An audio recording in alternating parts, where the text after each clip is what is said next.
The holidays start here at Kroger with a variety of options to celebrate traditions old and new. You could do a classic herb-roasted turkey or spice it up and make turkey tacos. Serve up a go-to shrimp cocktail or use Simple Truth wild-caught shrimp for your first Cajun risotto. Make creamy mac and cheese or a spinach artichoke fondue from our selection of Murray's cheese. No matter how you shop, Kroger has all the freshest ingredients to embrace all your holiday traditions. Kroger, fresh for everyone. Tired of ads interrupting your favorite show? Good news. Ad-free listening on Amazon Music is included with your Prime membership. Download the Amazon Music app or visit amazon.com/ad-free sports. That's amazon.com/ad-free sports to catch up on the latest episodes without the ads. Enjoy thousands of Acast shows ad-free for Prime members. Some shows may have ads. Thanks for choosing this free Anfield Index podcast. If you'd prefer to listen to this or any of our other shows without adverts, then now's the time to check out Anfield Index Pro. With AI Pro, you can supercharge your entire listening experience.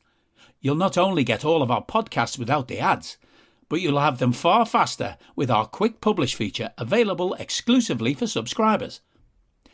AI Pro also puts you in the heart of our sound studio, with an option to listen to many of our shows live and interact with the podcasters in real time as the shows are recording. Upgrading couldn't be easier. AI Pro is available on all popular podcast platforms, and we have our own apps for Apple and Android. Just head on over to AnfieldIndexPro.com and get started today. Hello and welcome to the Daily Red, your lunchtime catch-up on all things Liverpool FC on a Monday on which the Reds are top of the league.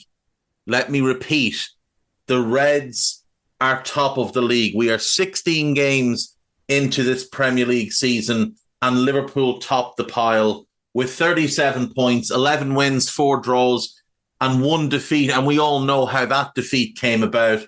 36 goals scored, which is the second most in the division.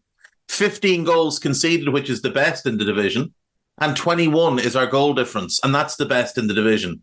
We are a very good gang of lads. We are a very good team. We have flaws, but so does everybody else. And, you know, we all know that we have issues that we need to address, but so does everybody else. I mean, you look at the teams that we're competing with.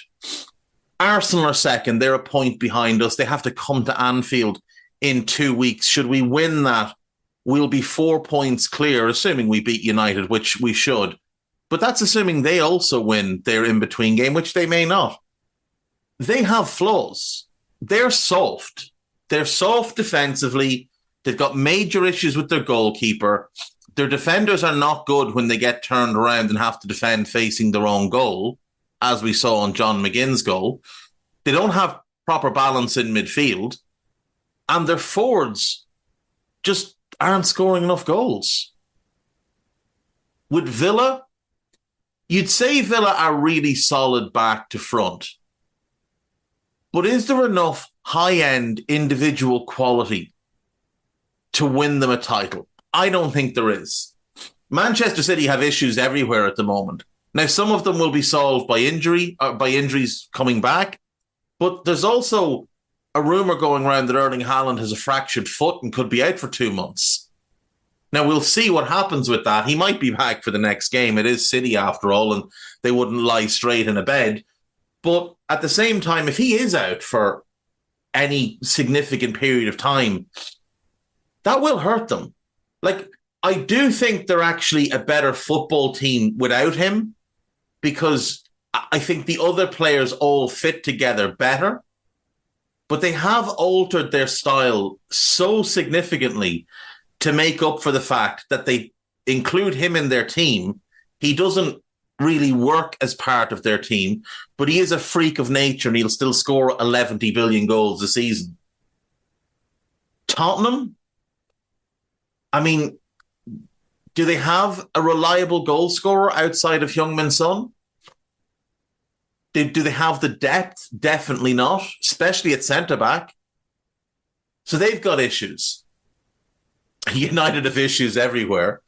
Newcastle have a lot of issues, one of which is the fact that Kieran Trippier has been absolutely atrocious the last 2 games. And we can be certain that if If Trent ever turned in 2 performances as bad back-to-back as what Kieran Trippier has put forward against Everton and now Spurs, that Gary Neville would be doing an emergency 2-hour special on Monday Night Football tonight. Brighton aren't title contenders, and they're too far back. They're 11 points behind, and nobody beyond that. I mean, they're level with Newcastle on points, but Newcastle aren't going to win the league either. It really is, like, you could argue it's a 5-horse race at the moment, but that is largely because there's no outstanding team. We're a good to very good team. Arsenal are a good team. Villa are a good team. City are a good team, and Spurs are a good team. There's 5 good teams. And then there's loads and loads of crap.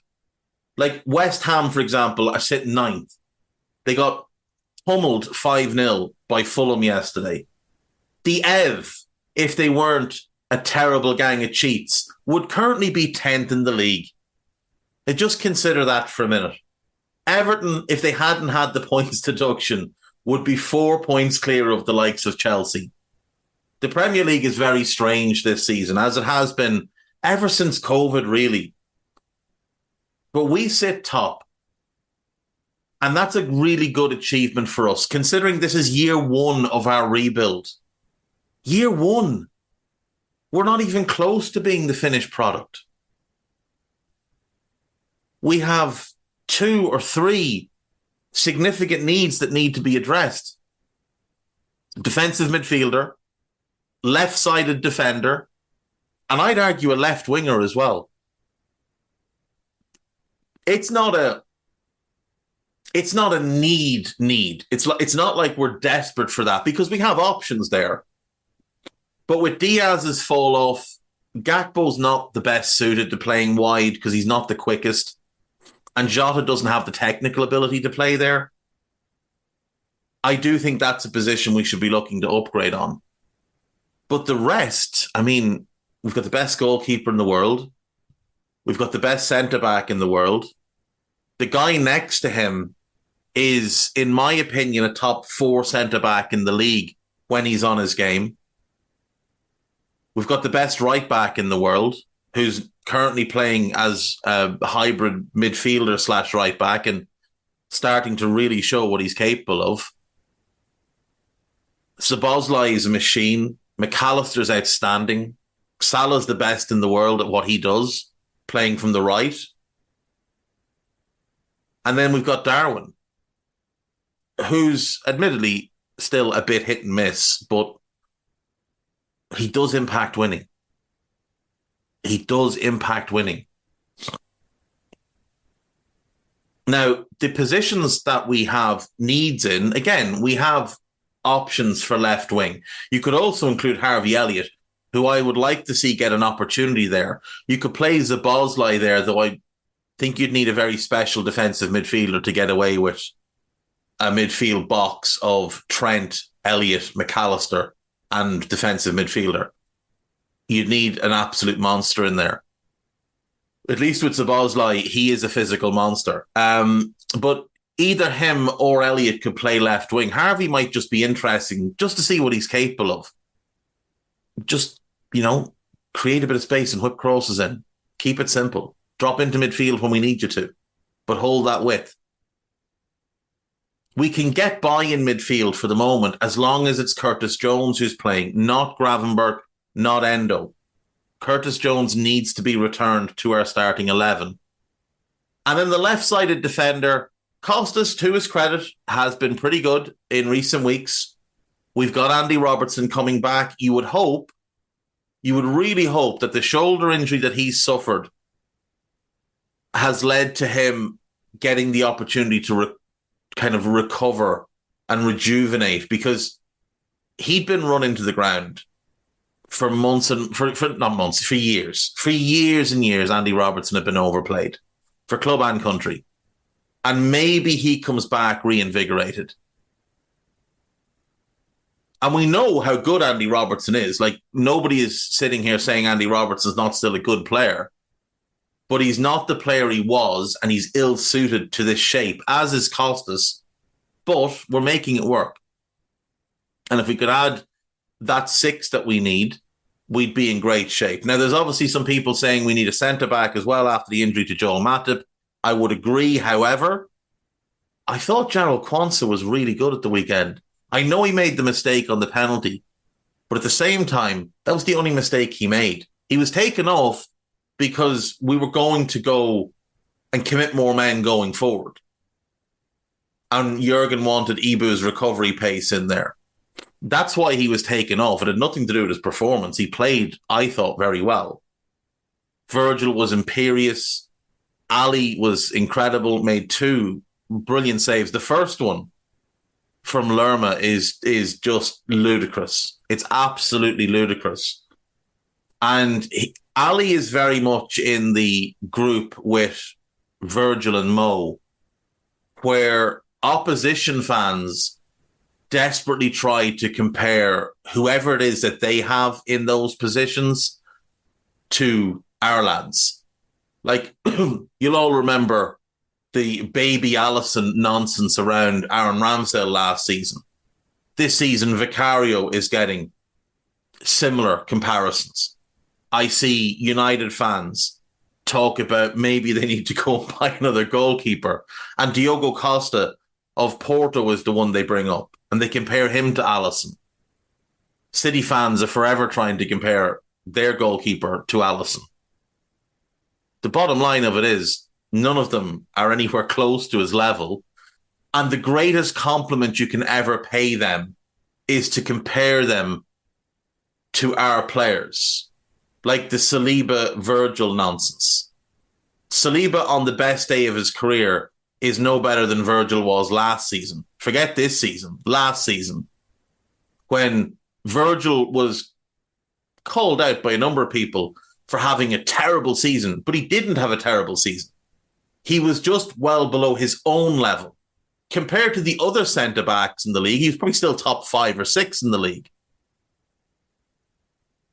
He was every bit as good as the likes of Saliba and Martinez, who people went through boxes of tissue and tubes of lube over. So, you know, there's that. The Saka to Salah comparisons, the Kulusevski to Salah comparisons, the Cole Palmer to Salah comparisons.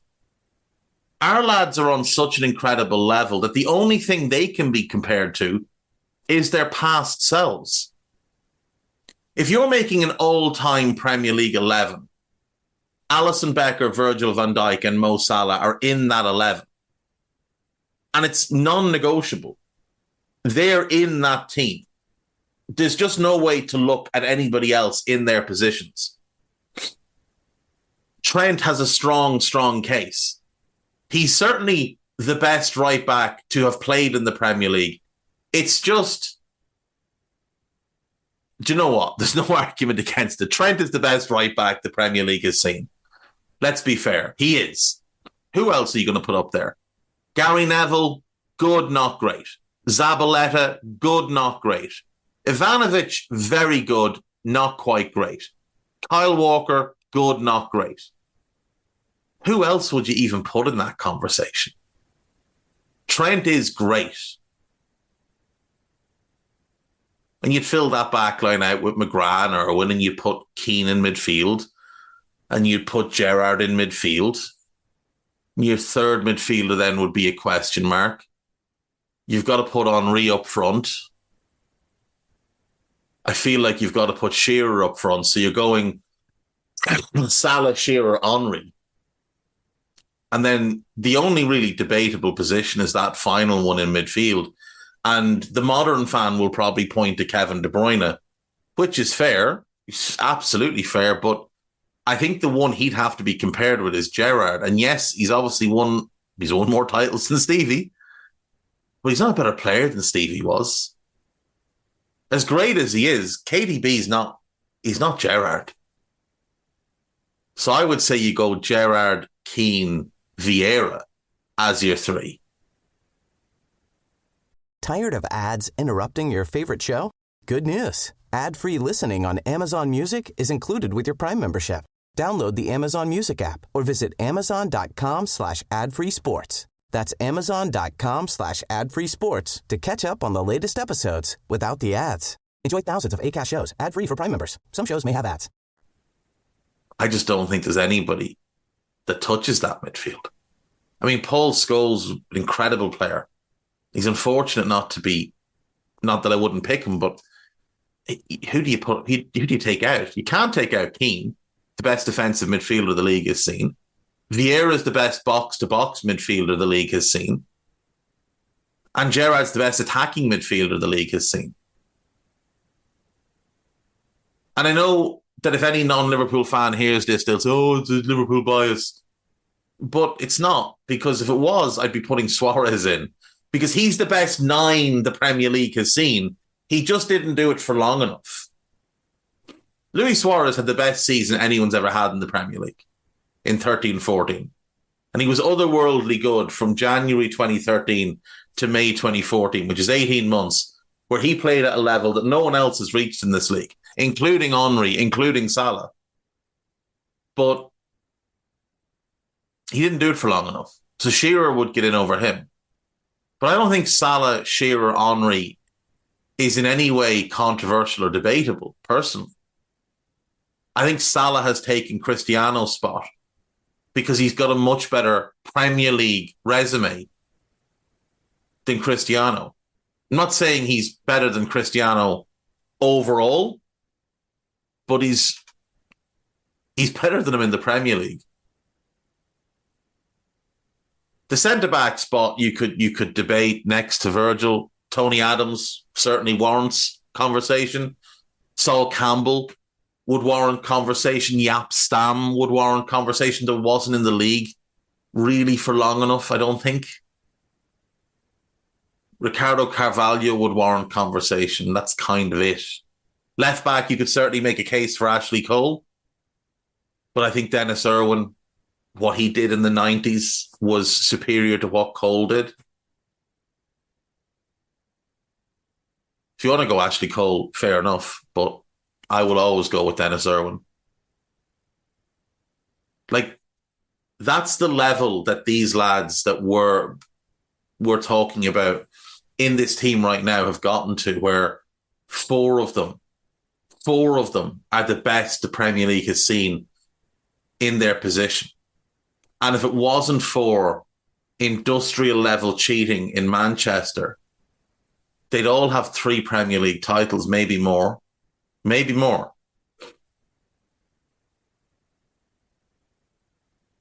And then nobody would have anything to hold over them. But if they win it this year, especially this year, considering that we're in year 1 of a rebuild, I think all arguments have to be put to bed.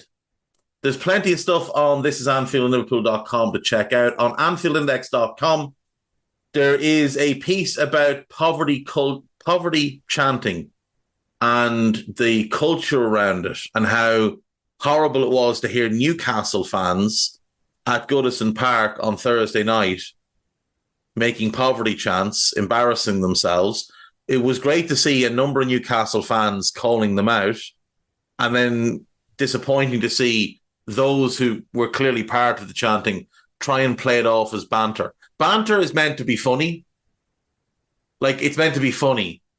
There's nothing funny about chanting about poverty. Human tragedy is never funny. So shut the fuck up. Jurgen has broken Alex Ferguson's record for the most goals in the 90th minute or later, which is remarkable. Jose Enrique says that he's never seen anyone as good as Luis Suarez. Frankly, I don't know that I've seen many better. Certainly nobody better at Liverpool. But I think he's the 3rd best number 9 of all time. I think it's R9, Van Basten, and then him. I think he tops everybody else. And we should just be thankful that we were part of his career. Michael Owen has said Bruno Fernandes didn't fancy a trip to Anfield. He's probably right. Bruno got himself booked, seemingly on purpose, at the end of United's 3-0 whooping at the hands of Bournemouth. You'll remember last season we beat them 7-0. There's nothing more to that. I just wanted to say it. But you'll also remember that in that game, Bruno basically quit playing. He just stopped playing. He went and he stood near the touchline and didn't do anything. Just kind of stood around pointing and moaning for 5 minutes. So, yeah, he clearly didn't fancy it.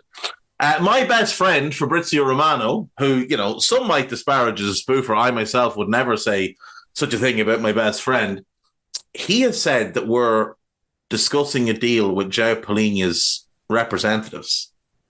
Now, because he's the number one social media influencer in the football space, agents do tend to leak stuff to him. And one of the agents who has leaked stuff to him routinely has been George Mendes. It's the reason that anytime anything ever happens with Wolves, Romano has it like 2 days before anybody else. And George Mendes, while he doesn't represent João Palhinha directly, he does kind of control where he goes. He was the one working the deal to take him to Bayern. He was the one that brought him to England. Because a lot of these smaller agents, and George Mendes, or João Palhinha is represented by, I believe, his brother, who doesn't represent anyone else, and therefore isn't going to have any real type of sway. Mendes goes to people like this and kind of helps them along for a little, a little percentage. And Mendes is going to be involved in wherever João Palhinha goes next. So Romano may well have gotten it from him directly or from his people directly. So there might be something in the notion of João Palhinha coming to Anfield in January. Now, rumours suggest that when he signed his new deal to stay at Fulham in the summer, he did so with a buyout clause lower than what Bayern were offering in the summer, which I believe was about 65 million. Now, Romano has said he thinks it's about 65 million euro, which is about 56 million pounds. You look at the numbers, like defensively, he's just an absolute monster. He is an absolute monster. He's decent on the ball, got a great assist at the weekend, scores some really good goals. He's fine in terms of passing. You're not asking him to do anything other than win the ball back and give it to the lads that can play. And as long as he can win the ball back for us and give it to Trent, give it to Alexis, give it to Dominic, give it to Mo, as long as he can do that, that's all we need from him on the ball. We don't need anything else. There's some people that are weirdly obsessed with, the first phase build-up. You've got to have Rodri and bullshit. You don't need to have anything of the sort. All you need is a fella who can get the ball and give it to them who can play. You don't need a whole team of piano players. You need someone that can carry a piano. And this fella, he'll hawk one up on both shoulders. And then he'll go about destroying your world. I think João Palhinha would be a really good addition. He wouldn't be top of my list, but he'd be in the top 3 or 4. Boubacar Kamara for me is the one, but he's not going to be available in January. So for him, I think you're probably looking at maybe having to do like a loan for Calvin Phillips and then go and get Kamara in the summer. But we know how Jurgen is. If Calvin Phillips comes in and plays a vital part in us winning the league, Jurgen will want to sign him permanently. Or even if we don't win the league, he just plays well, Jurgen will want to sign him permanently. But if we can get João Palhinha in January, I think we should do it. I do. I know he turns 29 in the summer. I know that. But look at his minutes played. Look at his injury history. And look at how he plays. And I don't think he's at any risk of falling off a cliff anytime soon. If we can get even 2 good years out of him and then flog him to Saudi, that's good business for us.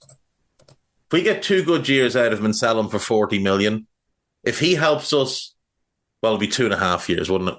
If he helps us win a league title or, fingers crossed, multiple league titles, then it's absolutely justified. Absolutely justified. And you'd be selling a 31-year-old, which the Saudis are more than happy to spend big money on. I'm very much in favour because he would just improve us enormously from a defensive point of view. And we've looked a little bit ropey on defensive set pieces in the last couple of games, and he would also help with that. I'd be very much in favour. Podcast-wise, there's a few that are out of date at this point, Rivalry Con and Scouted before Palace, but give them a listen anyway if you haven't heard them. There's also the pre-match press conference that Dave Davis did, so give that a listen as well. There's a new Moby on the spot that's there since Thursday or Friday, a bit prickly, which is excellent. It is Trev and Jan. It's outstanding. There is a monstrous Raw with Trev, myself, and Jim Boardman. It's 100 minutes, which I'm not really sure how we did 100 minutes from that game, but we did. So there you go. That's all I have for today, folks. Not here tomorrow, but we'll be back on Wednesday. If anything big comes up tomorrow, Guy will jump on and put a quick pod together. But I'm back Wednesday, and then we're rolling, folks. All going well. We're rolling, and I might even have had a proper night's sleep the night before. So we will see you on Wednesday. Bye-bye. We hope you enjoyed listening to this Anfield Index show. Please be sure to subscribe to our channel so future podcasts find their way to your device automatically. There's nothing quite like fan engagement, and we'd love to know what you think of anything discussed on this show. The best way to get in touch is over on our free Discord community, where both podcasters and listeners debate the hottest LFC topics 24/7. Sign up free now at AnfieldIndex.com/Discord. You won't regret it. You can also follow us on Twitter at Anfield Index and find us on Facebook by searching for Anfield Index. Oh, and before you go, we'd love it if you could leave us a 5-star review on your favourite podcast app. It only takes a couple of seconds, and it means the world to the people who create these free shows. Sports Social Podcast Network. Tired of ads interrupting your favorite show? Good news. Ad-free listening on Amazon Music is included with your Prime membership. Download the Amazon Music app or visit amazon.com/ad-free sports. That's amazon.com/ad-free sports to catch up on the latest episodes without the ads. Enjoy thousands of Acast shows ad-free for Prime members. Some shows may have ads.